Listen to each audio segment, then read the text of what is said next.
You need to question all of your beliefs because we don't question them, dude. Yeah. You need to question every belief on where it came from. Why are you giving up on your dreams? Because society tells you to? Why aren't you doing things differently? Because society tells you to? Why did you stop at 150K and not go to 500? Because it was easier to do what everyone else is doing? Dude, it's all instilled in your beliefs. Yeah. All instilled in your beliefs. Why does a person who, very rarely does a person go from making, let's just say, $150,000, go back to working for 50K a year? Very rarely. I'll tell you when it happens.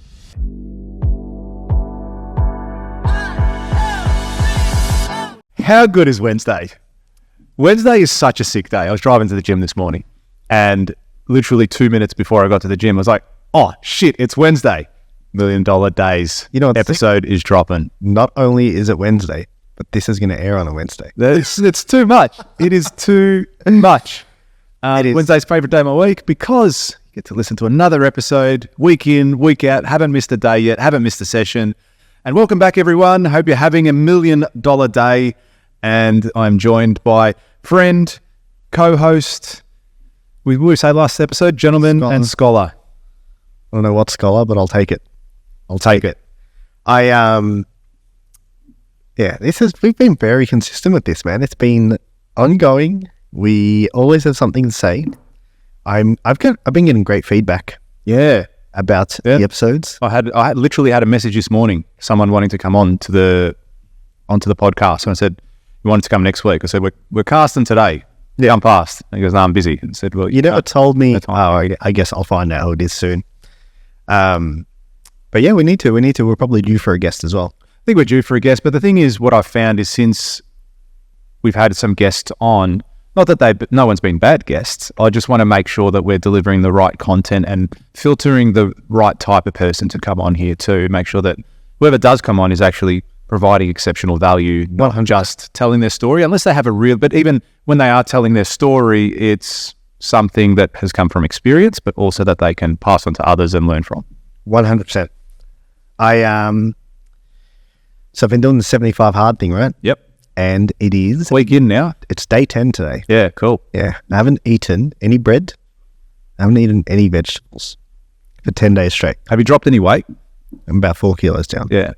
It's generally your first week when you have a big change. Yeah, first week, you're going to have slow change. Yeah, you'll see. I don't think it'll drop 4 kilos every week. No. But initially, yeah, you lose some water weight, And you've been drinking a lot of water.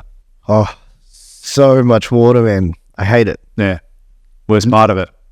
Yeah. Not hardest. You just piss a lot. Like so much, man. Yeah. You know what I mean?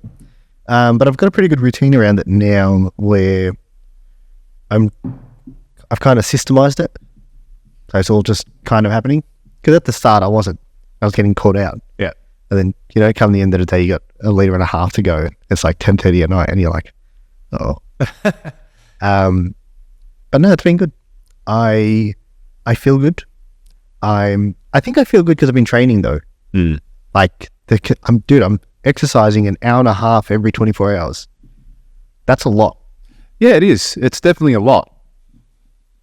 But out of your 1,440 minutes a day, you're taking at least 90 of it out. At least. Yeah. So when you look at it like that, it's not really that much.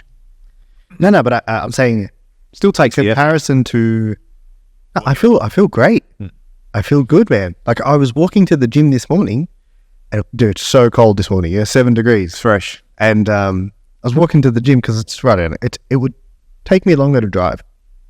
Literally. Is that the one on the corner? Yeah. Yeah, I know you are. It would take me longer to drive. Yeah. And I was walking to the gym this morning, and I walked outside. I was like, oh, this is fresh. Like, but hey, I felt good, man. I was like, this is. I was like, how good's life? What time? Was it at 5:30? Oh, yeah. Super early. Yeah. I was about 6:30 this morning. I'm usually there before 5:30. Yeah. Just to get it out of the way. I want to be home, like done by 6. Yeah. Ideally. Ideally. Now, I've been very consistent with it now as well, because I know I need to get 2 sessions in. That being said though, I was walking this morning and I was like, how good's life, man? Like how good, look at what I get to do. Like got up this morning, walking live in a nice area, can walk pain-free, on my way to the gym with my water bottle full of filtered water. Like, you know what I mean? What a life we get to live. And I just thought that was really cool, man. I was like, life's good. I was saying, first world problems. I was speaking to someone the other day saying, my car didn't start or something happened, first world problems. But it is first world problem because you live in the first world. Of course. Imagine you had third world problems in the first world. That's right. But it's hard sometimes for people to compare to that and say, at least you're not getting blown up. And it's like, yeah, I get that. Yes, that would be significantly worse. Yeah. But in order for me to relate to that, I'd have to be there. I can't necessarily go, I feel better now because I'm not getting blown up. No, this is a problem for me in my world because I live in the first world. It's relevancy. It's still relevant, absolutely.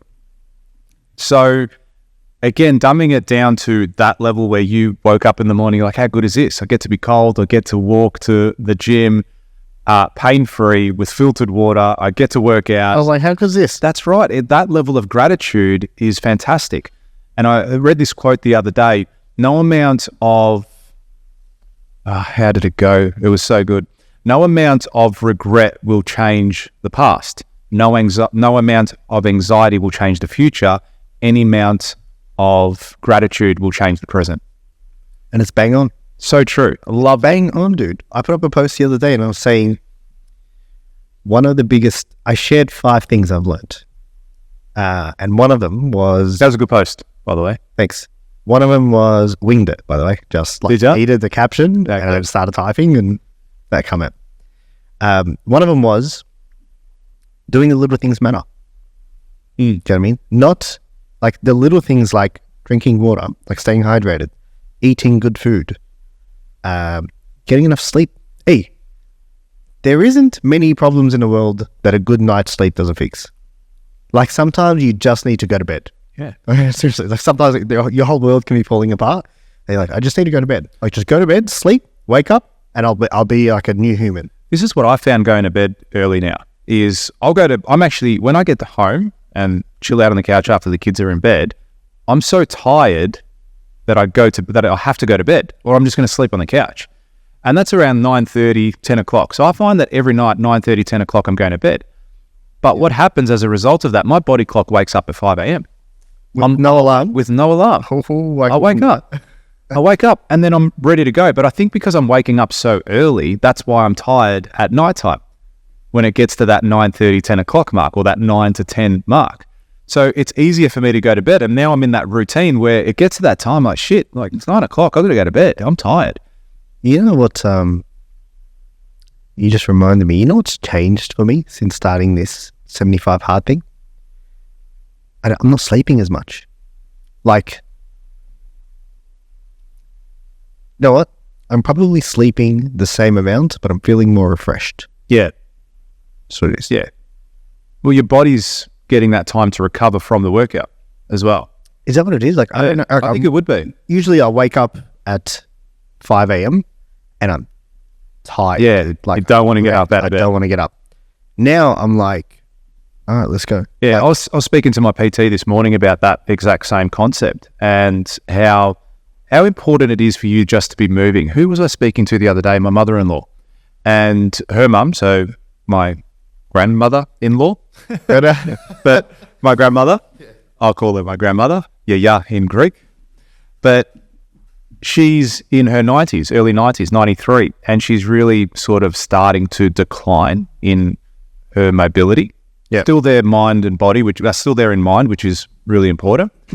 But yeah, just walking a bit slower. She had a little fall in the kitchen the other day, so taking a lot longer for her to recover and be strong. And I was saying to my mother-in-law, I was saying, this is a perfect example of why it's so important to always be exercising and keeping strong. Because as you grow older, your muscle mass decreases. Yeah. And when you become 60, 70, 80 years old, you become fragile and more prone to disease because you haven't built that muscle mass over the last 20, 30 years. It's been proven one of the biggest... Without a doubt. Even against sicknesses like cancer and everything. Yeah. And even with your mind, brain sicknesses as well, Alzheimer's, all that sort of stuff. And I was saying to her, because she's in her 60s too, I said, like, you should... And she walks a lot, which is great, but I said, you should even start buying a few weights, just little ones, light ones, and start doing some weights, build that muscle mass so that when you are 60, 70, 80 years old, it's not going to be a matter of you deteriorating and being in a wheelchair. And that was a huge motivator for me to start training literally over the last 12 months was I didn't want to be 60 years old and be fat and just over the hill, even 50 years old or 40 years old. I wanted to have an amazing body, big, strong, healthy, because I've put in the effort and I want excellence in my life. You know, I want that level of achievement. And what I've found the biggest change in me exercising regularly for the last 9 months has been mindset's massive. The fact that you feel good, look good in clothes, all that sort of stuff, but also the flow and effect with clarity in your mind too. Oh, massive. The clarity in my mind, the strength I've actually got, like I'm physically, I'm not tired. I used to be a lot more tired than what I was when I was doing nothing. I'm not tired during the day anymore. I've got that energy boost. I've always got that level of, okay, let's go, let's do it. Don't get me wrong, I've had days where I'm tired, but they're few and far between. The other thing, I suffer from migraines. I used to get, I used to get migraines at least once a quarter. So once every 3 months, once every 6 months, I'd get a migraine. And for me, for those of you that don't suffer from migraines, mine are quite debilitating. So I lose my vision first up. So yeah, it's the first thing that happens. So that's how I know I'm getting a migraine. So at least it's kind of good that I get that trigger, because if I take a Nurofen or a Panadol at that moment, the migraine tends not to hit me hard. And so I lose my vision first. And when I say lose my vision, imagine looking at the sun and then looking away and you see like that blurriness. That's what I get. So I get that blurriness in front of my eyes. It doesn't go blind. No, it doesn't go black. So that happens first, and then the migraine will start sort of 15, 20 minutes later, unless I take something. And even when I do take something, it still hurts. So I pretty much take that, and then I'll have to lie down, have a sleep, try and sleep it off pretty much. If I have my eyes closed for about 20 minutes to an hour, somewhere there, generally when I open my eyes up, my vision's back, and then the migraine, it's just a slight headache. But what I've found ever since I've been working out, drinking water, eating the right foods, haven't had a single migraine. Oh, wow. Haven't had a single one. There you go. Yeah. And I only just realized that the other day because my wife said she had a headache the other day. And it was like, you know what? I actually don't remember last time I had a headache. And it was probably that time we were at dinner. Remember we were at dinner that time? That was the time I've seen you. That was last year. That was last year. I don't remember. I know where we were. I just don't remember the exact time. But that was the last time I had a migraine at that event. At that dinner. November. Yeah. So, I mean, that's okay. It's still 6 months. Yeah. Haven't had anyone. And I don't feel like I'm going to get one either, if that makes sense too. 7 months. Yeah.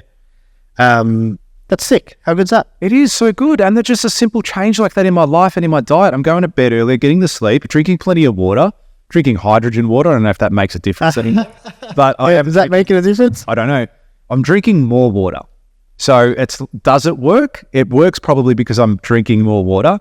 Does it work because of the actual hydrogen infused into the water? No idea. I don't feel more energy as a result of that. The other thing I've started to take now is creatine as well. So I take about 5 grams of creatine a day. You just mix it with water? Yeah, just mix it with water. Okay. And I never used to back in the day when I was training, in my early 20s, because I thought, fuck, it's like steroids. Why am I going to take this shit? Yeah. But creatine's good for you. Yeah, it's so good for you. And I was listening to this lady, I can't remember her name, Australian lady living in the States, and she studies the brain and neuroscience and all that sort of stuff. Louisa Nicole? It could be her, yeah. Nicola. Yeah, I think it is her. Yeah. How funny. And really cool. Like, I loved her content. Yeah. And she did a post about creatine the other day, saying creatine is like one of the safest things that you should be taking, and every single person should be taking at least 5 grams a day. And it has proven, there's studies out there, proven. I'm going to buy it right now. I'll tell you which one. Don't buy it. Don't? Yeah. Okay. There's proven studies that show a direct link to it offsetting the risk of Alzheimer's disease and helping your brain cognitive function. Like, how good is that? Just something so small. I was going to say no-brainer. No, but how good? No pun intended. So I was like, when I saw that, like, that was just another reason to start taking more often. And then also the training benefits that it has too. So I find at the gym, it's not necessarily making me more ripped, but I can push out 2 to 3 more reps than what I probably previously could. How good? You know what you just made me realize? What's that?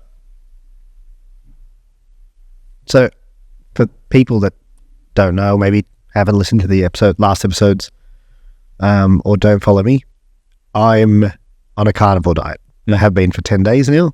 And do you know what I've realized about what you just said? I've actually, and I noticed this because Joe Rogan said it once as well. He said that I don't get tired anymore. Not in the sense of I don't have tired days, like in the sense of I don't crash in the day. And then I've noticed I haven't been crashing. Yeah. I haven't. Dude, last night I was editing video till 10:30. Usually, come 10:30, I'm cooked. Like, I need to just lay down. Like, you know what I mean? Like, my brains, I've had enough. Last night was fine. Work. Like, you know what I mean? I haven't been having that drop off. And then when you go to bed, it's like an instant sleep too. Yeah, it's not go to bed, rolling around for half an hour. It's no bed, close my eyes, sleeping in 5 minutes. I feel clear. Hey, do you want to feel really clear?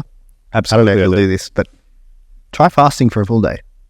Oh, I could do that easily. Like, don't eat anything, and then see how you feel that night. Yeah. That night you will be you won't sleep. Yeah. You'll be awake. You'll be like, man, I am so clear right now.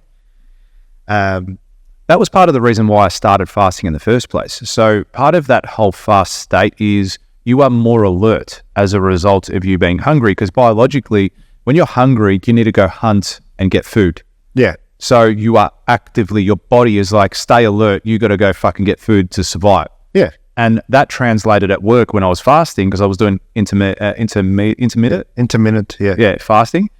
And I found that in the morning up until about 1 p.m, I was really alert and doing stuff sharp because I was hungry and I was like sharp. And then it's like when you eat, like how many times when you've had a really big meal, you want to have a nap? You're lethargic, Yeah, because you've had that meal and you want to relax. But yeah, I definitely saw the advantage of that. I love that feeling. Man. Yeah, it's good too. Like that. I mean, it's so like feeling. I was finding around Greek Easter and Christmas, those holidays, you just eat more food than you should ever consume. I would prefer to eat one meal a day and eat as much as I can. Yeah. Because it's very hard to consume 3,000 calories in a single sitting. Yeah. Very, very difficult. Yeah. So I'd rather sit down and have one meal, consume 2,000 calories at once, than have 3 meals throughout the day. And get full from that one meal. I feel like it's a win-win, because I stay sharp throughout the day and I get to eat as much as I want. You know what I mean? Yeah.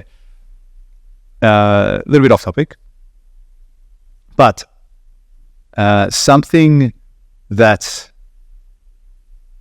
talking about sharpness and a bit of, being alert and maybe not, so not off topic, but the other day we were, I don't know if we were talking in the podcast or we were talking outside of the podcast. I'm pretty sure we were talking outside of the podcast, and we're talking about I think it was during the podcast, that we've got 8 months left in the year. Yeah. And if I told you right now, Robbie, you got $1 million, you need to make $1 million. There needs to be $1 million cash sitting in your bank account, in your personal bank account, by the end of the year. Can you do it? It's like, based off my current trajectory, probably not. Yeah. Okay, Robbie, you need to make $1 million by the end of the year, or I'm going to cut both your arms off and you'll never see your family again. Nothing's changed as far as the value or the time frame, but you're going to make that $1 million happen, aren't you? Yeah, with those, you're just more motivated. That's right. Yeah, that's right. So that has really been playing on my mind a lot since our last session. Yeah, I think it was the last time. Yeah, I'm pretty sure we did mention it the last episode. Yeah. And that's been playing on my mind literally all week. So much so that I was messaging you over the weekend and said, hey, like, we need a meeting. Yeah. And we just set up a weekly meeting every Tuesday morning. And it's got nothing to do with us catching up as a coffee for mates talking shit. It was like straight to business. Hey, how do we get that? Not playing so small. How do we play that bigger game? How do we achieve that? And I found that during that whole week leading up to that point, the decisions I was making was in line with that goal. Because you're more focused, right? I was more focused on it. Yeah. Absolutely. And it's easier to say, I want to make $1 million in a day. I want to do this. I want to do this. It was like, no. Like, what's the strategy to get there now? And that's why I wanted to have that meeting with you yesterday. And we're going to do it weekly from this point on. And we were talking about things because we were looking at one of the businesses that we're doing together. And it's like, based off our current trajectory, we're going to need 20 months to get to that space. And we're like, how do we do it? How do we do it in 8? Like, what needs to happen? What needs to change? And we said this, and we're looking for some different avenues. And then it made me think again, okay, well, what do I need to do in my construction business? What do I need to do in my consulting business? What do I need to do in my life? And it's like, even at nighttime, where, like, again, if I'm losing my arms in 8 months, I would be working at nighttime. Yeah. Do you know what I mean? I'd be grinding on the weekends. Every single moment I had an opportunity to do that. Why don't you? Why don't I? I reckon it's probably comfort level. It's 100%. Yeah. Comfort's a killer, man. Exactly. Comfort is a killer. It's a disease that slowly chips away at you because it feeds into your security side, which there's no benefit to. Yeah. And I can't remember which video I was watching. I think it was a Hormozy one, but he was similar to that, where he was making some good money. And it's like, okay, I can live pretty comfortably for the rest of my life. You take your foot off. Yeah. And he's like, why do I stop at 2 mil? Like, why? Why aren't I going for 400 mil? Yeah, why not? Yeah, and it's like, it's there, it's achievable, but it's like, but everyone stops. That's right. And it's some people can't do that, and some people not. Like, I've been so annoyed all week. I've been annoyed, like, good, yeah, like, it's pissing me off so much that I'm like, why am I fucking thinking like this? The other thing I heard as well, which was really good and so totally true, and I live by this anyway. It's like, the harder you work, the poorer you will remain, in the sense of manual labor. Okay? Yeah. I need to use my intelligence to make the money. My mind will make the money, not my hands. So if I need to go out and build a house, I can only build so many houses with my hands. Yeah, correct. I'm limited by so much. There's no leverage. But if I can employ a team to build the houses, if I can employ an army, companies, different methodologies, thinking differently, buy another company, buy a carpentry company, buy an electrical company, integrate them into my business, then we're talking, okay, now I can leverage my time and do all that sort of stuff. So a lot of people think, I've got to work really hard and do this. You're limited by your time. Yeah, and that touches on what we spoke about, if you're happy for me to share this. Absolutely. Yeah, that touches on what we talk about. And I was saying, we need to start building a sales team. Without a doubt. There is only a limitation on how much we can sell directly. That's right. We need to start getting people on board that can do this, because then you get 1, then you get 3, then you get 5. Then next thing you know, you've got a team of 50 selling. And I don't care how good of a salesperson you are. You can't outsell 50 people. No, you can't. You can't outsell 500. That's right. Do you know what I mean? That's right.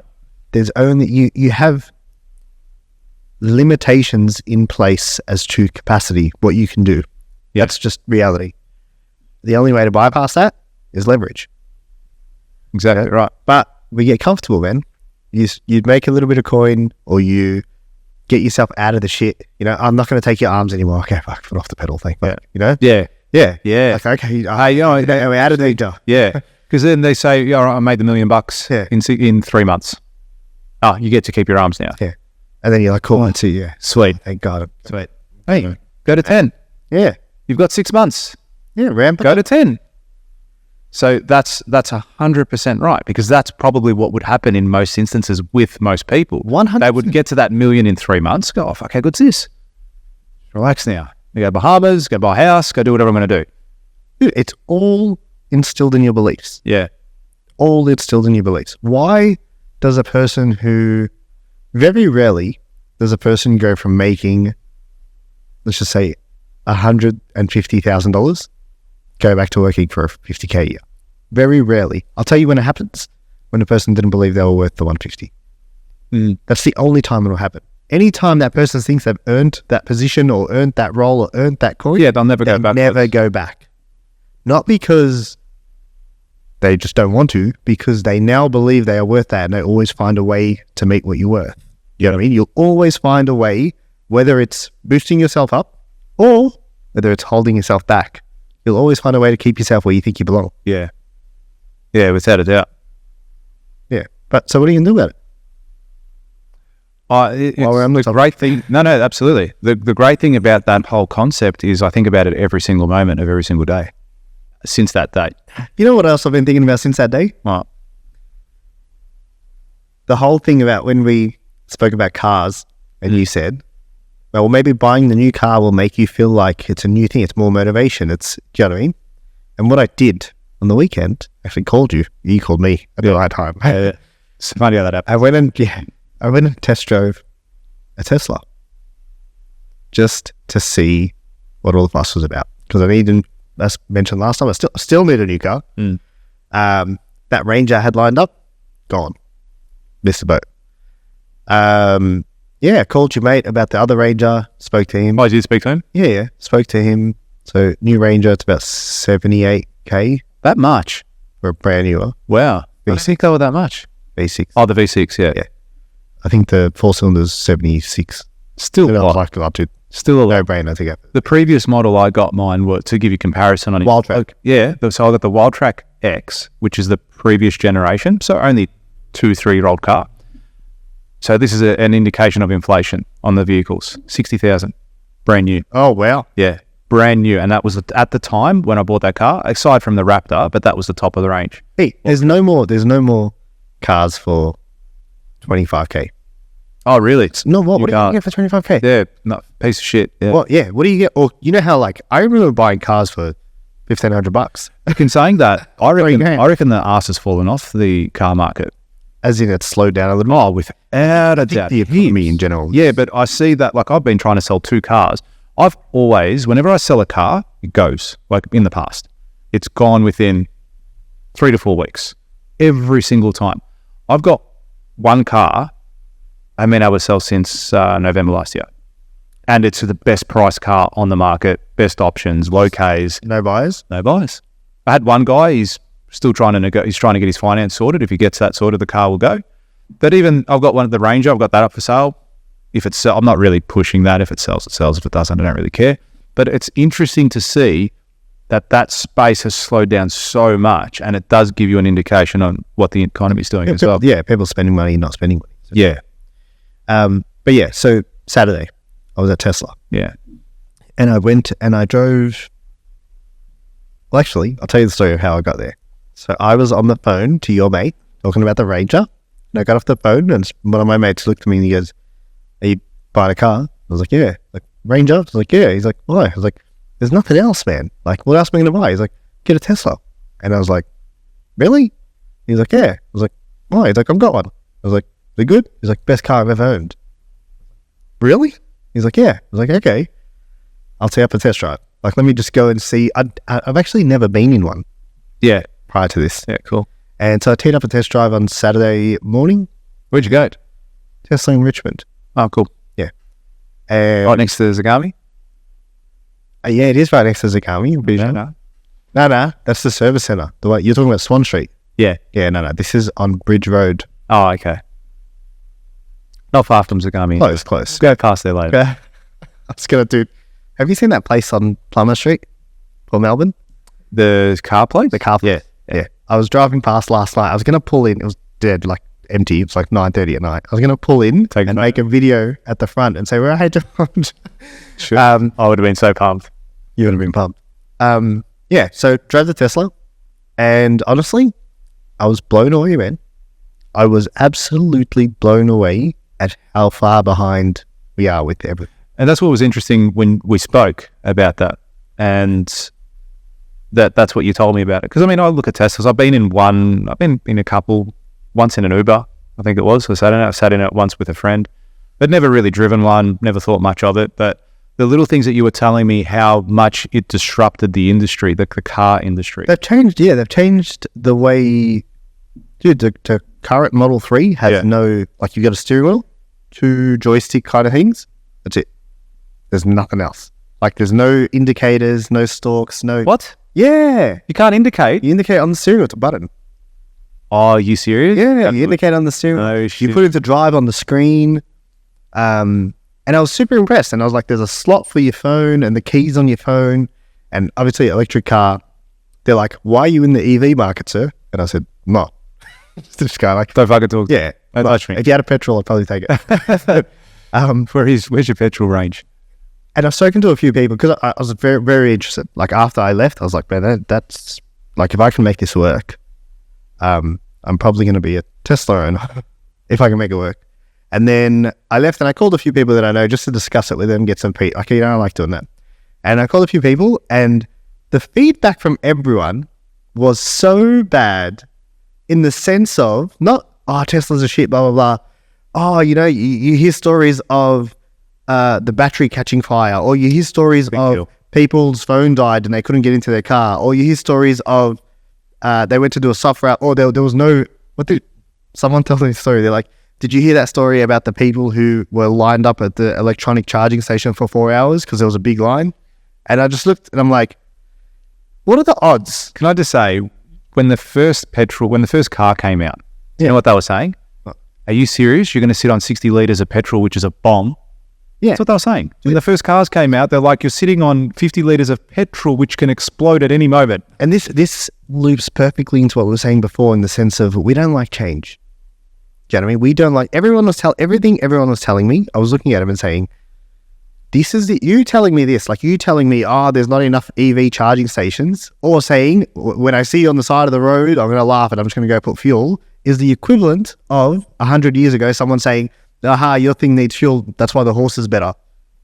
Do you know what I mean? And that sort of thinking is what stops society from moving forward. Yeah. And I was like, this car is the future, whether you like it or not.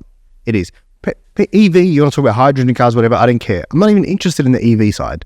But the way they've designed the car, it's come from someone that's very forward thinking. Yeah, correct. Dude, very forward thinking. You know what I mean? There's just aspects about the car where you're like, dude, maintenance, you don't need, it's got regenerative braking. So the cars, have you ever driven one? No, I've never driven one. Oh, so when you let go of the accelerator, it brakes. Yeah. I've been in there with someone and they did it, and it actually made me feel a bit sick when, like, how they were driving with when they took their foot off the accelerator. Bad driver. Yeah, I think it might have been. I won't say what gender they were. They were a woman. Yeah. Well, that explains everything. Current affair. My number is 9681. So, yeah, I was very impressed. Yeah. Very, very impressed, and then very shocked by feedback I got. You know, people say, look, some people say to me, it's not a car. I'm like, pretty sure it's a car. Pretty sure when I applied for a loan, it was a car loan. But yeah, people were not, people don't like change, man. There was a Harvard study, one of the very first Harvard studies ever done on human psychology. And it was, the professor was standing at the front of a room, a person was standing at the front of the room, and he'd draw 4 lines on a piece of paper. One of those lines was different from the other 3 lines. Okay, so let's just say he drew 3 lines that were 10 centimeters long, then he drew 1 line that was 13 centimeters long. Visibly, you could see one of those lines was longer than the others. In this room were paid actors. There were 40 paid actors and 1 person who had no idea everyone else was a paid actor. So you understand where I'm at the moment? Yeah. Okay. So the professor then proceeded to say to everyone, I want you to come up and I want you to circle which line. So come up one by one, circle which line is different. And one by one, every single person would come up and they would select the first line, being the 10 centimeter line. And then the 1 person that wasn't a paid actor that the experiment was based off would come up and be like, oh no, it's number 3. Number 3 is clearly longer. And then again, he would do that 5-6 times. By the 5th or 6th time that person went up there, he ended up circling number 1. It's because he bought into what everyone else was doing and what they were saying. They bought into that comfort, into society pressures, and to fit in. We are a herd animal. We want to go with the flow. We want to not be seen to be different. Yeah. Social compliance. Social compliance. This person, after the 5th or 6th time, said, okay, yeah, I see number 1 is a little bit different compared to all the other ones. I understand that. All those other people were putting him there to do that. Link it back. That whole thing, why are you giving up on your dreams? Because society tells you to. Why aren't you doing things differently? Because society tells you to. Why did you stop at 150K and not go to 500? Because it was easier to do what everyone else is doing. Why did you get a job, buy a house, get a car, have 4 weeks holiday? Because that's what everyone else does. Why'd you have kids? Why'd you have kids? Why'd you get married? All these things, because that's what life is. That's what I have to do. You need to start thinking differently and stand out in the crowd, because the people that chose number 3 each and every single time, knowing that it was different, or knowing that they would be different or exiled because they were different, they're the multi-billionaires at the moment. 100%. You need to question all of your beliefs, because we don't question them, dude. Yeah. You need to question every belief on where it came from. You know what I mean? Why did I start thinking this? Why do I think that marriage is good or marriage is bad? Why do I think that I need to have kids or I should never have kids? Why do I think that I need to go and work on? Why do I think I need to buy a house? Yeah. Why? Why does everyone you know what I mean? It's honestly, it's proven in this day. Yes, in this day and age, right now, Australia to buy a home. Yeah, it's American dream, Australian dream. Like every government does it. Yeah, it is smart. It is literally going down to buy a home. You're investing in us. That's what it is. Yeah, exactly. Don't put buying a home right now. It's actually what it is. Yeah, I just realised that. That's it. Question: have you seen The Push? Oh, I don't think I have. What the fuck, man? What is it? Dude, how many recommendations do I have to make on this podcast before you start taking some up? Listen, everyone. It used to be on Netflix. It's not anymore. But you need to write this down now. If you're driving, pull over. Darren Brown, Derren Brown, The Push. Oh, is that guy? It is kind of stand-up? He's standing up on stage and he's getting people to do... He has one like that on, but that's not The Push. His name is Darren Brown. Yeah, yes, you told me this. Yeah. I started watching it when we were away last year sometime. The Push? Yeah, I was watching it on the iPad and he was showing me what he was doing. Yes, I remember. Yeah, so it's all about social compliance. And what they do is they understand that human behavior is, as you said, they want to fit in with herds. They will do what everyone else is doing. So, and he explains it in detail. It's an hour long. It's worth your hour and some, I promise. Otherwise, if you watch it, you don't like it, send me an email and I'll send you a Mazda. Watch it. It shows how much we try and fit in, and then they want to see if they can use social compliance to get someone to commit murder. Yes, I remember. Yeah. Yes, it's fucking great. Like, so good to watch, man. It'll have you on the edge of your seat. It made me want to throw up when I was watching. I was like, what? Yeah. What is happening there? I can't believe they've gone this far with it. Like, really cool. Really cool. Everyone should watch it because you'll understand how powerful social compliance is. Yeah. And how much we feel like we need to fit in and how often we'll do things just because everyone else is doing them. Yeah. Without a doubt. Because it's the same. It's all actors in that, yeah? Except for one person. Except for that one person? Except for one person. So everyone's a professional actor. The difference is... Cameras everywhere. It's not picking on that one person either. That one person isn't weak. They're not influential. Like, they're not influenced necessarily. Yeah, they're just another person. Look, they've done that. So some people are more socially compliant. Oh, without a doubt. But I'm saying the vast majority of people that weren't the paid actor would probably still end up conforming with everyone else. So let me tell you, you may have seen this, but I'll tell you one scene from it that this scene, when you see this scene will blow you away. And it's right at the start, so I'm not ruining anything. But the scene is, they show you how they're going to work out who they want to do this experiment on. And the way they do it is people are coming in for a reality TV interview. Yeah. And they walk into the room, say, yeah, cool, walk into here. And let's just say, for example, you're the first person that comes in. Yeah, cool, just walk through there. There's some people waiting in there. You can just wait in there with them. And when your name's called up, you can go, whatever. So like, okay, cool. So they sit in this room and everyone's sitting. And then first person goes in, everyone's sitting. But the 3 people that are sitting in there already, or 3 or 4 people, are all actors. And then there's another person, and that person hits a bell. Ding! And then everyone gets up, stands up. And then ding! And they sit down. And then the person who walks in is thinking, what the fuck is going on here? And ding! Up. Ding! Down. Person looks and ding! I better get up as well.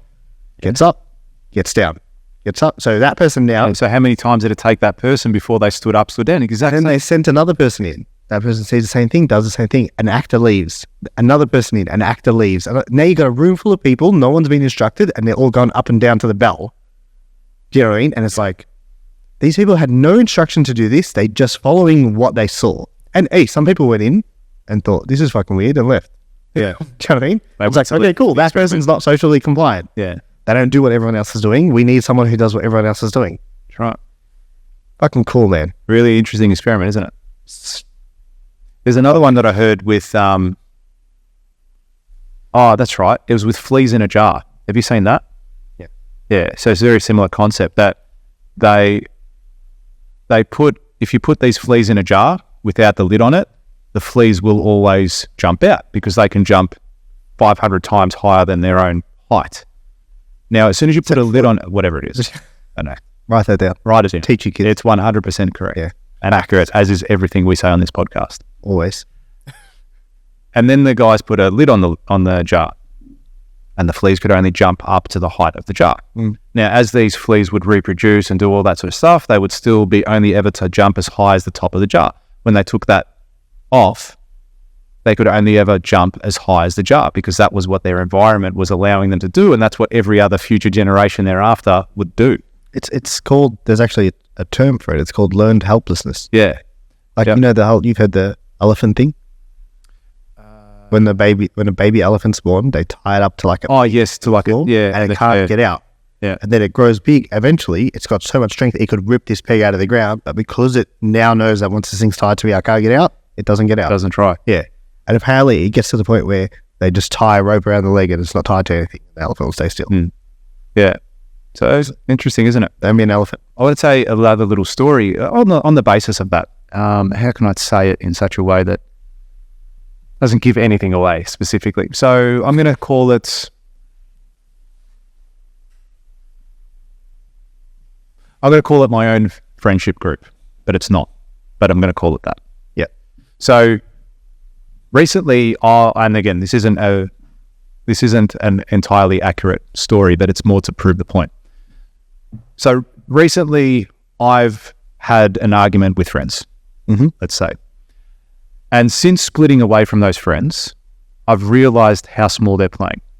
I've realized how mediocre they are. And I've realized that they're probably not as great friends as I thought they once were. And again, full disclosure, what I'm saying is not true. For me. Yeah. It is for someone I know. Yeah. And so you're talking from someone else's perspective. From someone else's perspective. Yeah. And I was talking about it with this person anyway. And like, once they realized that, you know, the friends was there to talking, they're like, oh, they do this, you know, they're bitching, they're moaning, they're talking behind my back. And I'm like, okay, so you've separated yourself from that, because they have all seen, because they were confronted with this issue, and like, oh, everyone does that. Everyone does that. That's how we interact. Don't take it so personally. And I'm like, you've just separated yourself from that group, and you've said, I want this standard of life. This is what I expect from a friend. This is my definition of it. I want someone that's loyal, trusting. I can talk to you. You can talk to me. You'll engage with me. I'll engage with you. It's a good transaction between us. And if you're settling here because that's what everyone does, that's what the norm is, then again, you're conforming with that society. And the advice I was giving this person is as hard as it might be now for you, you need to get rid of these people out of your life. Yeah. Because they are only ever going to drag you down. They are never going to rise to your level. They are only going to bring you down to theirs. And although there may have been good fun times in the past with these people, you need to realize and understand that they are not the people that are going to put you forward in the life that you want to live, and also help you grow as an individual. And if anything, I think they'll make you worse by being around them. As fun as they may be in moments, when things get serious or when something happens, it's not going to serve you anymore, and you need to remove yourself from that equation. And when I was having this conversation with this person, I think they definitely saw it, and they felt better having removed themselves from that situation, from that environment too. And this is probably happening I think it's happened in my own life too. When I look at people that I used to hang out with that no longer really associate with anymore, I've said, I want this level. I want this level of life. I want this level of freedom, excellence, values, everything. And if people aren't there, it doesn't mean I hate you. Doesn't mean I wish bad upon you. It just means I'm going to limit my time around you. It means I have to do things differently, because I'm not going to be the herd mentality. Yeah. I'm going to be that next level of excellence. And there's nothing wrong with that. No, nothing at all. Nothing at all. And you should be striving for that. The other thing that I was saying, because, you know, you're isolated now. If you're in a group of 10 people and you're that one person, and the 9 other people are like, what are you doing? Come out with us. Let's go drinking. Let's go do drugs. Let's go pretend we're 22 again, you know? And you're like, no, like, I don't want to do these things. I've got huge aspirations. I want to make $30 million this year. I want to go on the best family holidays. I want to do this. Yeah. I want to look after myself. I want to go work out every single day, do 75 hard. And like, come on, come do this with us. Come be young, come be fun. It takes guts and a lot of will and determination not to be sucked into that. And not conforming with that level of life and acceptance of how things are. Especially when it's what you've known yes, that's what they've known the whole time, because for a long time, that was fun. Yeah. It's just some of those people don't grow up. And hey, like just to touch on that point as well, that was fun. It was. Back in the day, yeah. Back then. And it will, when I look back at it, it'll always be a fun memory. That's right. It's not fun now. That's right. And that's what was happening with this person. And as a result of that, I said, you need to understand, as hard as it is to let go of that, you're going to start to attract a whole new level of people around your circle. It may not be as many. Maybe you'll only attract 3 people. But guess what? Those relationships are going to be impactful, meaningful, inspirational. Yeah. They're going to help drive you. They're going to challenge you in a positive way. And that made that person step back and go, wow, you're completely right. You were completely right. I don't need to settle for them just because that's what they want to do. I promise you, and I was saying this to them, fast forward 10 years, they're going to be in the same fucking boat. They're going to be living the same life. They're going to have the same level of happiness, the same level of insecurities, all these things that they think is normal. They're going to be living that. Yeah. Meanwhile, you're going to be that person that they're going to look at and go, oh, look at them. They've changed. They used to be cool. Or look at you with jealousy or spite, whatever, or maybe some will be happy for you. Who knows? But they'll look at you and go, oh, they left us. They're a traitor. But you in your heart of hearts will know, no, this is what I wanted in my life. I wanted to achieve a better level of life.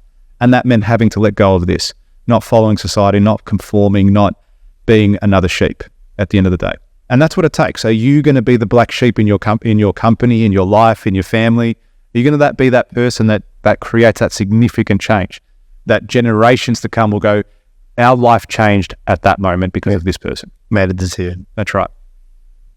There's a cool, on the Modern Wisdom podcast where they say, when your friends come and tell you, just remember, when your old friends come and tell you that you've changed, they just don't know how to say that you've grown. You know, that's what it is. You outgrow the people around you. It sounds like that person in that situation.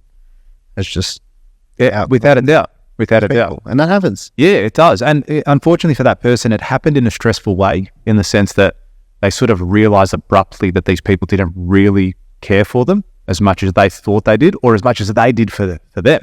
Because they were like, I love you, I care for you, let me look after you. Yeah. Kids, let me hang out, let me help you. Do you need help at your business? Or like really going out of their way to help, but it wasn't reciprocated. And it wasn't until something serious happened in their life that they were like, oh, hang on, all these times that I thought that I've had your back and I thought you had mine, you never actually have. Not in the way that I've expected. And as upsetting as it was for them in that moment, it also helped them. It was almost like a weight off their shoulders, because I was like, oh, okay, cool. I know you're not my people now. That was fun, but we're done. I can now go find new people. I can now go, this is where I want to be. This is who I want to hang out with. This is who I want to be associated with. Yeah. I don't know who you're talking about, but in my perspective on it as well, that person needs to take responsibility. Yeah. And say, okay, cool. It took me a little bit longer to work this out. It did. It took a situation to arise for me to actually notice something that was probably happening the whole time. Mm-hmm. Yep. And that's exactly what it was for them. It's exactly what it was. It does take that. Without a doubt. It's taken me longer for certain things. Yeah. Not just in life, but business. No, it's like sometimes something needs to happen for you to shine the light. Like you need to hear it, you know, it's like you're sitting in a dark space. You need to hear a noise to shine a light over there and say, holy shit, there's a hole in the ground. Yeah. Do you know what I mean? Whereas you probably wouldn't have shined a light on that part or that relationship had not an incident occurred. I couldn't agree more with that. Yeah. Couldn't agree more. And more often than not, it's going to be a difficult thing that's going to make you change, unfortunately. Well, you change for one of two reasons, right? Inspiration or desperation. Yeah.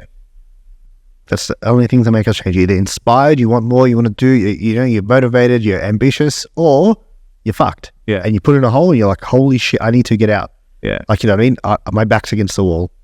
And some people make good moves when their back's against the wall, and some people sit there and say, oh, poor me, and they play victim. Yeah. Yeah, exactly right. Yeah. Exactly right. And, you know, I was thinking about this the other day as well, with just going on the difficult mindset is, I've said the most growth I've ever seen in my life is post difficult scenarios. Every single time. That's because you forced to do something you probably don't want to do. Yeah, and I would want, and I was thinking like, I believe I would want my children to have difficult times in their life. Well, Only because from the perspective of I want to try and teach them, or I will teach them the skills to navigate that. But I believe it's important for them to have difficulties. What it trains you for resilience, dude. It's not easy. That's the whole point of doing the fucking shit you don't want to do. Yeah. You know, where I live, I have cold showers every morning. Where I live now, the shower has never been colder. Oh, really? I've never not wanted to do it so much. Yeah. Like in the sense of like, it's fucking cold, dude. And the shower's open, like fairly open. So the steam's not staying in. So like I get cold in there and then I'm like, fuck, I gotta go cold as well. Like, you know, and the water's freezing cold, man. Like I've never lived in a house where the water was this cold. And I'm so put off doing it and I still fucking do it every single morning. And I think you need to do it, dude. I know. That's the truth. Yeah. I think you need to do it because it's easy to do the stuff you don't like. For you, going to the gym's not that hard. You do it. Working hard is not hard at all. Yeah. You just do it like it's in your nature. Yeah. But go and do the stuff you don't want to do. Yeah. You know, the reason I'm doing this 75 hard, do you think I was sitting there like, yeah, this is going to be fun? Yeah. No, I went into a restaurant the other night and I could only eat meat. That was all I could eat. They ordered all these sides, there was potatoes and everything, and I was just sitting there. How good are potatoes? Yeah. We should do a whole podcast on potatoes. Potato podcast. Shit. Potato cast. Potato. But yeah, the whole thing around doing hard things in life is it builds resilience. It builds skill. It builds, you know, tenacity. It makes you stronger. You know, when you get kicked in the face for the 100th time, it doesn't hurt like the first time. Mm. When you've never been kicked and you get kicked, it fucking hurts. Yeah. You know what I mean? Then you learn to block it. Yeah. If you and I go take a punch to the ribs now, it fucking hurts. A UFC fighter takes a punch to the ribs and takes it. Going. Because, yeah, he's like, yeah, Is that all you got? 4 of those a minute. Do you know what I mean? It's reps, man. Yeah. Yeah. It's reps. And the reality is, Jordan Peterson says this, bad stuff's going to happen.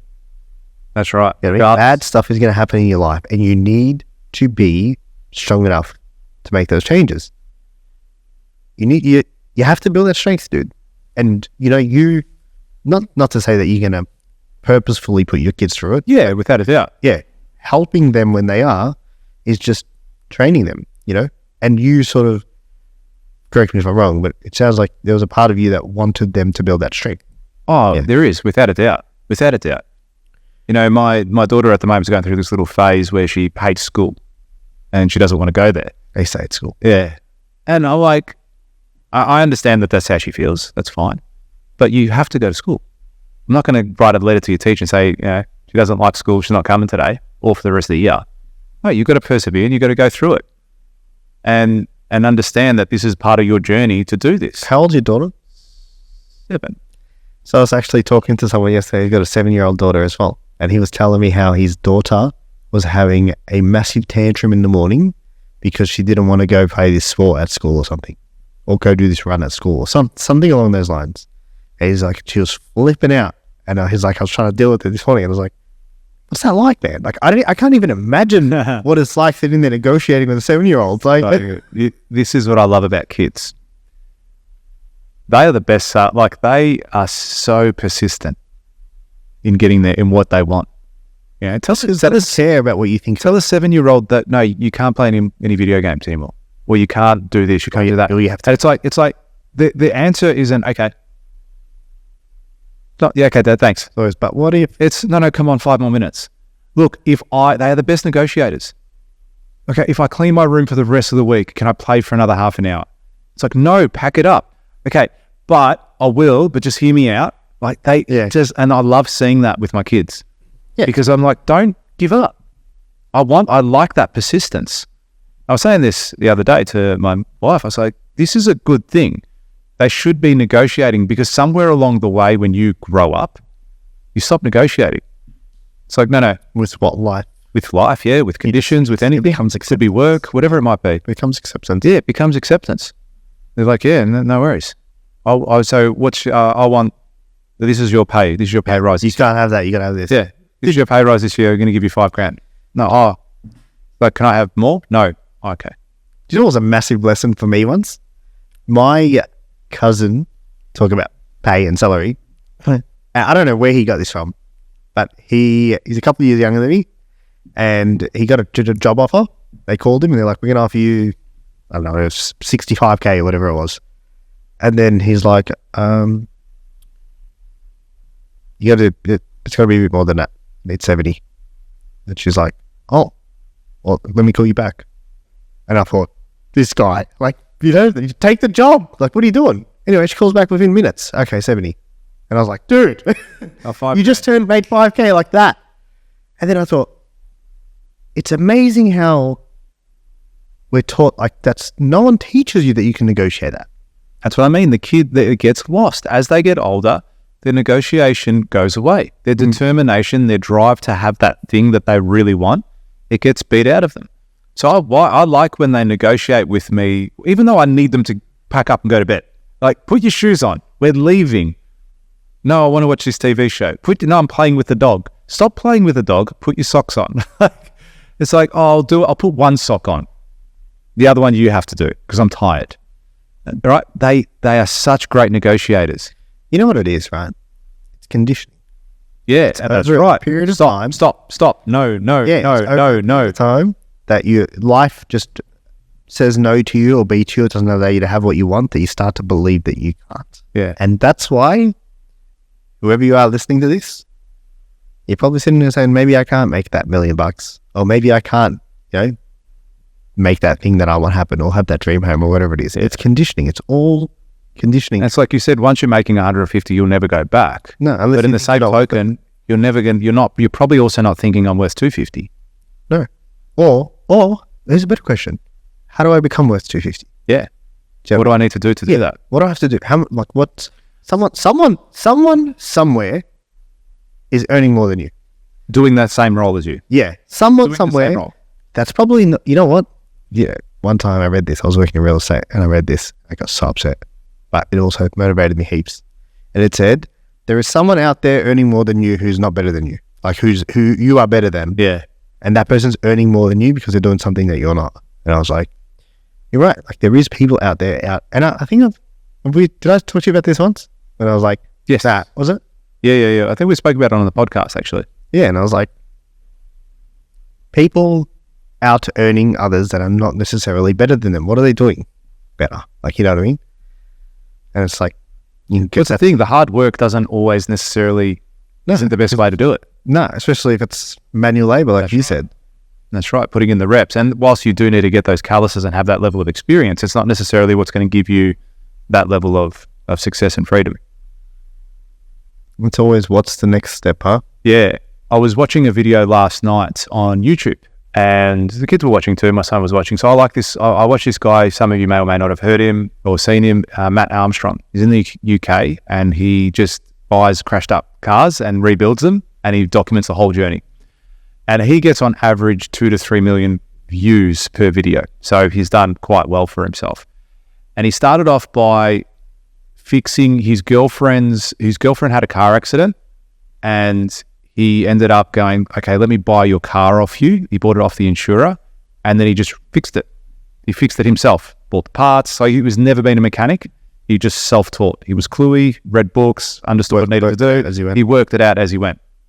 So he would go there, fix all the cars. Well, he fixed his TT, and then he documented the whole journey, and he started to get a few more likes, a few more follows, stuff like that. Then he bought the next car. He bought an Audi RS5. Then he bought a M5. Then he bought a Bentley. And the Bentley, I think, was the one that sort of took him to that next level. And then Bentley invited him over to their headquarters and did this thing with him and started to get a lot more traction. The guy's massive now. He's fixed and owns a Murcielago. I think it was a McLaren something. Can't remember what model. Aston Martins. Like, he's built up to start doing prestige cars. And now he's doing a Rolls Royce. Anyway, what I liked about it, and I showed my kids this too, I said in 2016 he started this video. He gave up everything he was doing. He was a professional BMX rider, which wasn't really paying the bills. And on the side, he was working jobs and stuff like that. And he had money there just before COVID, actually. So 2018, 2019, he had enough money to go buy a house. And instead of buying that house, he bought the car to document this journey because he loved working on the cars and doing that sort of stuff. And when he started this journey, he had like 3 likes on his videos. And that happens at the start. It took him 3 years of making consistent content before he saw the result of getting the Bentley, being flown over to Bentley's headquarters, wherever that is, showing the car, revealing the car, selling the car, then buying the Lambo, the crash Lambo, then buying the next one, then buying the next one, fixing the next one. It took him 3 years before he even really got that traction. And then after the 3 years to now, and he's showing that journey in this video I was watching, how he got to that space. And then he bought 5 acres in the UK, dream home. He had all the cars in his driveway. And he's going to extend this. This will be our new garage. We're going to film all this content. He was that one person that tried something different and continued and built on from it. And as a result is reaping the rewards because he thought about doing things differently. And he risked it. He put on some risk on the line. And I loved watching that story, and I wanted to show my kids that. I said, listen, he started with no followers. Mr. Beast.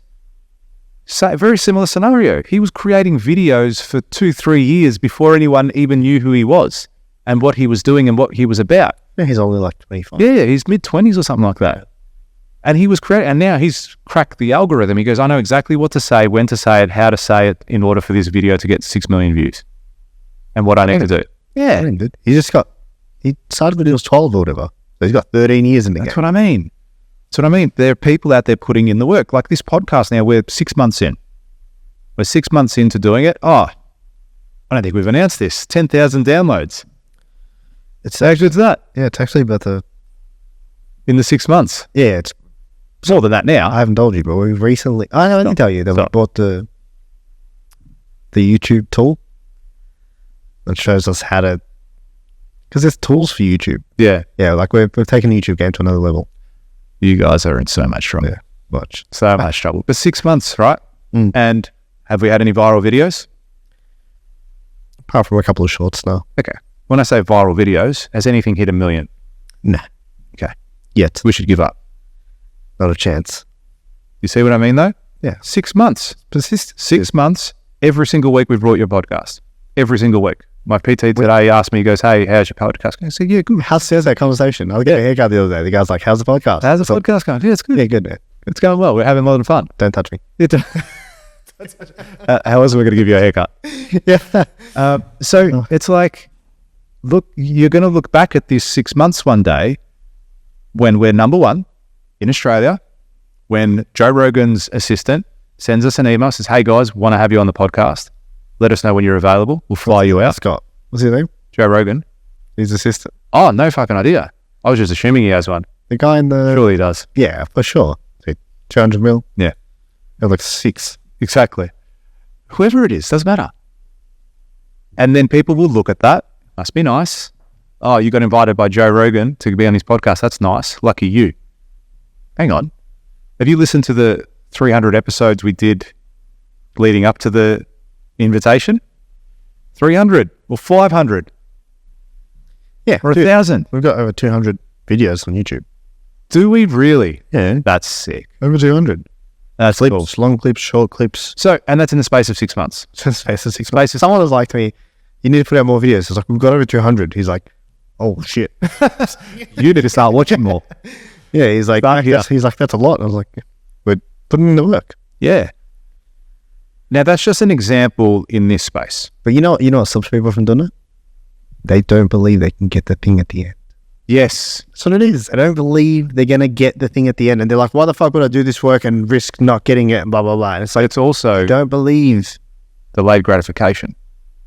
People want it now. I want to film a podcast episode.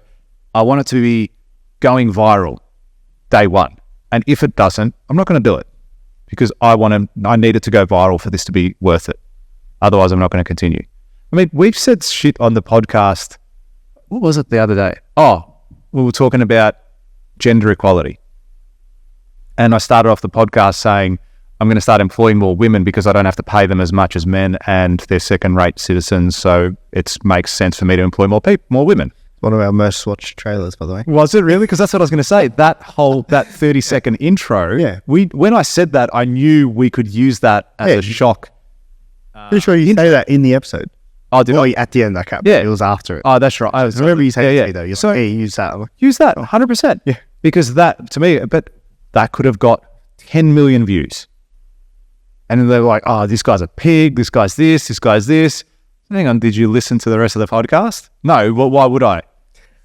I heard what you really think about. Craig said it to me. He's like, was he joking? I'm like, well, you have to listen to the podcast. That's right. You're not going to tell us. I don't know. Not sure. Probably. Knowing George, yes. Like he wasn't. Like he's dead serious. That's funny, yes. Yeah, but it didn't hit 10 million views. Okay, so I'm going to stop podcasting? No, we're going to continue. This is just an example of podcasting, but sometimes it might mean you need to work for a whole year in your role, in your side hustle, in your anything, on your fitness, before you start to see results. Yeah, or you need to do the other, like, you talk about fitness, maybe it's your food. You talk about making money, maybe it's your knowledge. Do you know what I mean? Maybe you need to read 40 books this year and dedicate 2 hours a night to reading for you to get that. For you to then see the $1 million reef reward in a year's time. That's right. But I put that all down to belief, dude. I put that all down to, if you really don't believe you can have it, because here's the thing with beliefs. They're right. Like, if you don't believe you can, you can't. Do you know what I mean? Yeah. And if you believe you can, you will. And I believe people don't do that stuff because they think, what if I, you know what I mean? Someone said to me once, why would I try and make $1 million? And I was like, why wouldn't you? He's like, because what I'd have to sacrifice, it wouldn't be worth it. And I said, so you equate more pain to doing it than pleasure. Of course you're not going to do that. Right. Do you know what I mean? Of course you're going to. If you have that belief, you are not only going to not do it, you're going to stop yourself from doing it.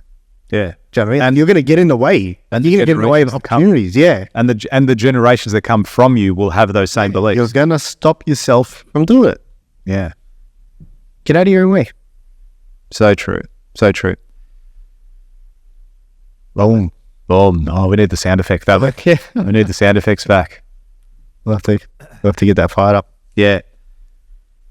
Get out of your own way. Yeah, get out of your own way. That's the core message for today, really, is be that 1%. Be the 1% of the 1%. Because I deep down believe everyone wants more. Make the change. I deep down believe it. Everyone does want more. Well, why would you not? If I told you, so you know what the best thing they use when people say, I don't need more money. And I say, if you walked outside and there was a duffel bag and it had $1 million in it, would you take it? Yeah. I'm like, why would you take something you don't need? Yeah, exactly. Makes no sense. So you would take it if it didn't cost you anything.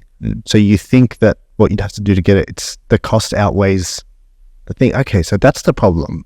You just haven't worked out a good way to get it. Yeah.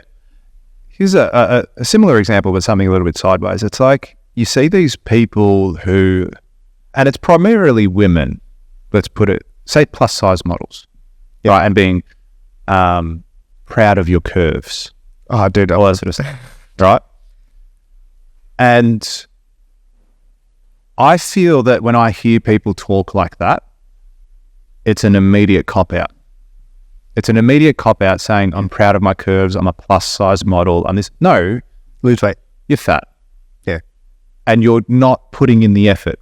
And then to look at a size 6 model and say, that's not beautiful. Yes, it is.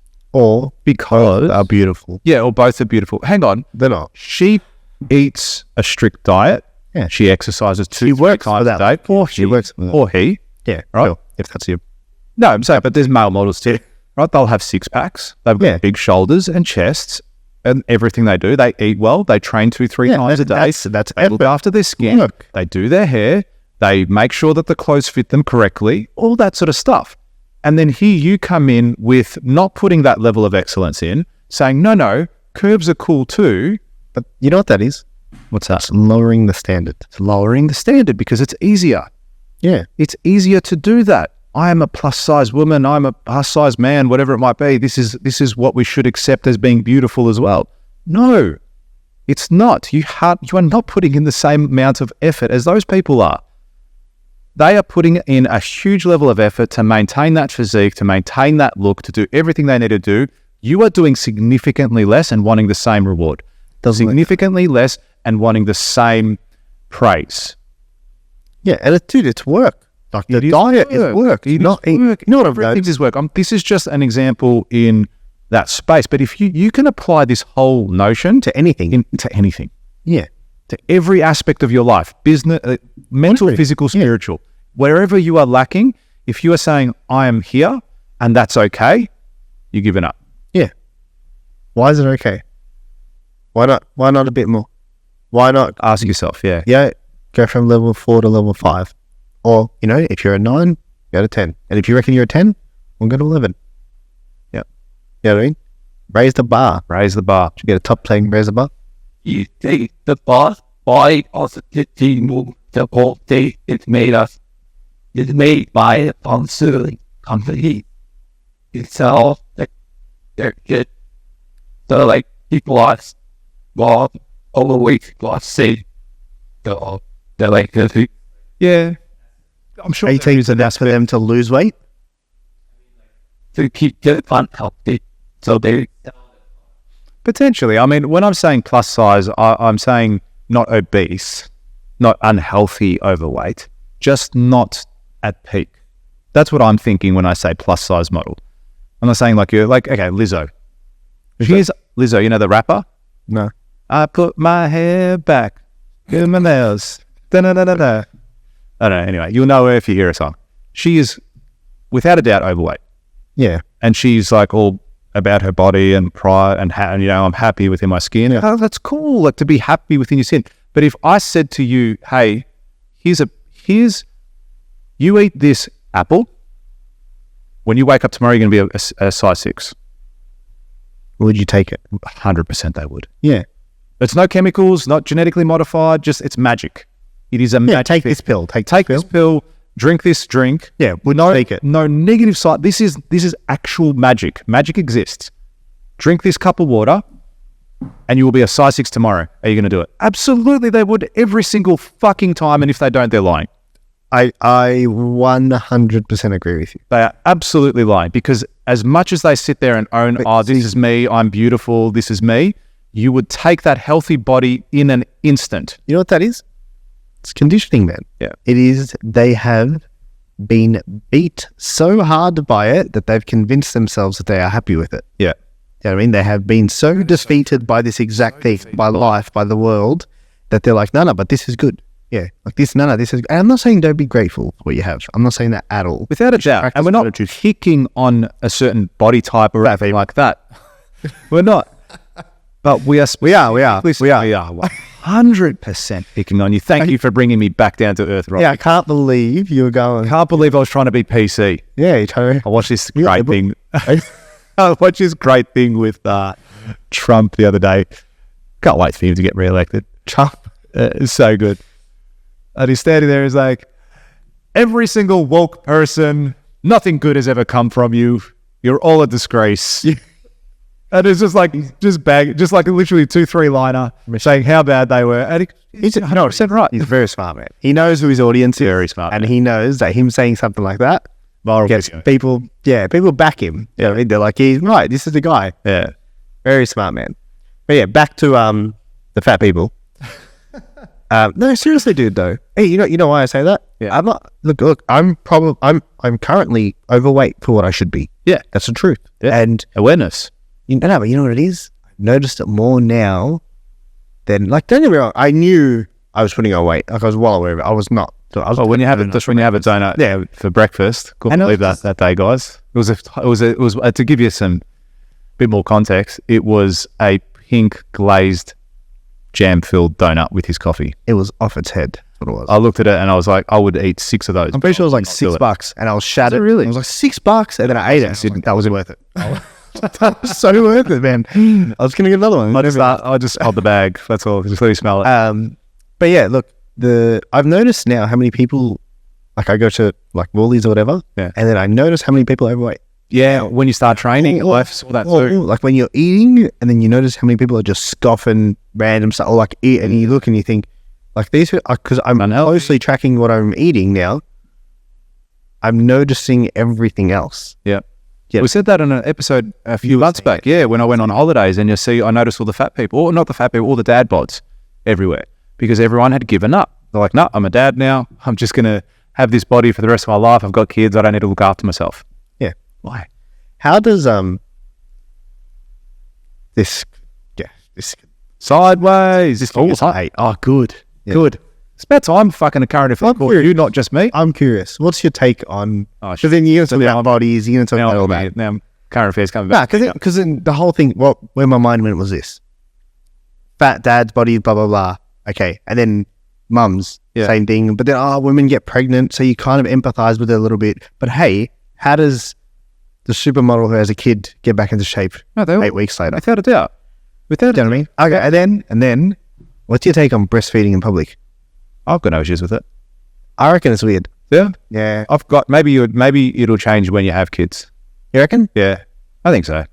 I think a lot changes when you do have kids, and what is and isn't important to you. I've got no issues with it. If some lady wanted to breastfeed her kid, couldn't care less. If I was having dinner next week, couldn't care less. No issues. You just said there would be zero. Yeah, I can't. Couldn't care less. What's your? Yeah, I think maybe when you have kids, you might feel different. No, I don't think it's normal. Because if a chick walked out topless, what's the difference between that and a baby sucking on her tits? It's more. I don't know. It's a nurturing thing. What's the difference? Well, you're not actually seeing everything anyway. No, but her breasts are exposed. What's the difference? For a split second. 1 second too long. What's the difference? I'm curious. Like, tell me. One, if she's coming out topless without a child attached to it, there's probably a different reason. How about one? One only. Huh? One only. Well, it's still a different reason as to why the one is out on purpose. Walking up to the baby. Huh? She's walking up to the baby. But even then, I don't know. I find it. Maybe I'm wrong. Maybe. Probably. Could be a cultural thing. Do you reckon for yourself? From a young age, do you know what I mean? Growing up in a Muslim family? Possibly. Do you reckon it could be a cultural thing that's come through the years and just subconsciously when you see that and think that? So I think a lot of people are conditioned, because it's a big thing, like it's a whole movement. Is it really? Like, free the nipple. Like, nah, that's not the movement. The movement is like around that they should be. And I get it would be inconvenient. I understand that. I do. Yeah, if you'd have to go sit in the car or go find somewhere to do it. Because they're probably eating every few hours or whatever it might be. Yeah. But yeah, I just think you should try. I'm not 100% comfortable with it. Yeah, and that's fine. And you're allowed not to be. You're not a bad person for feeling that way. No, I couldn't give a fuck. Yeah, exactly. But I'm just saying, public before. That's right.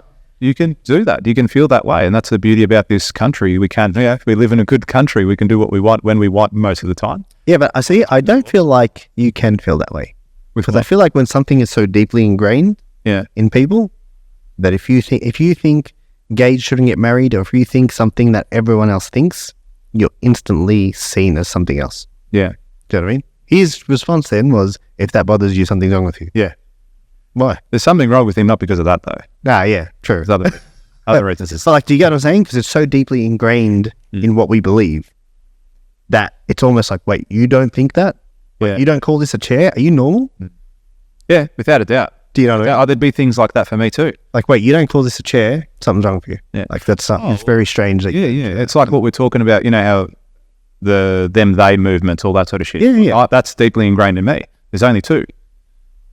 Yes. Like, so I can't comprehend with something that's just in my mind. I think that's like, you got mental issues. Yeah. If there's something not right there, or you're just trying to be a dick. So yeah, there are things like that are so deeply ingrained in us.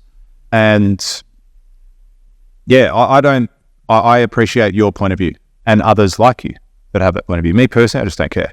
There's many people that think that. Probably would be. I think there's obviously enough for it to be a conversation, that's for sure. Anyway, very sideways. I told you. Not necessarily, I gave you because it's still talking about conforming and doing what the crowd, like, we're talking about the vast majority of people probably don't care, in all honesty. I would think.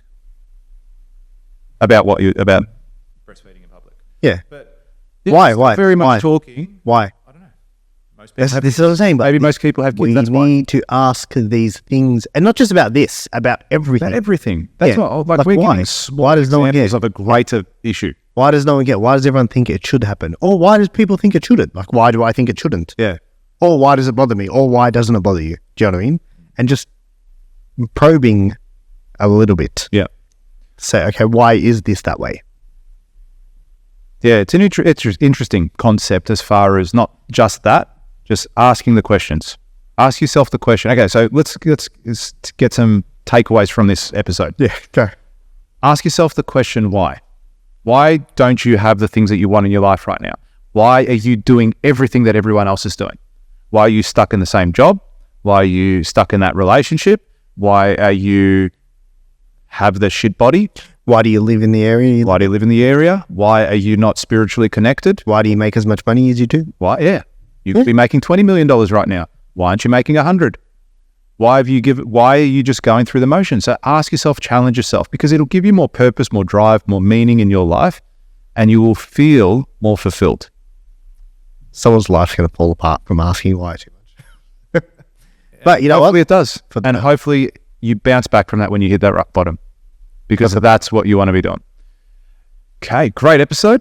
As always, never a dull moment. Never. Many of you are listening, but are you subscribed? That is the question I have. You're not. Are you subscribed? Have you clicked that button and said, you know what? I want to subscribe. I'm going to hit the bell next to it. I want to get all the notifications. I want to put it in my favorites. And I'm going to send it to my mum. It was Mother's Day the other day. This is it's the gift that keeps on giving.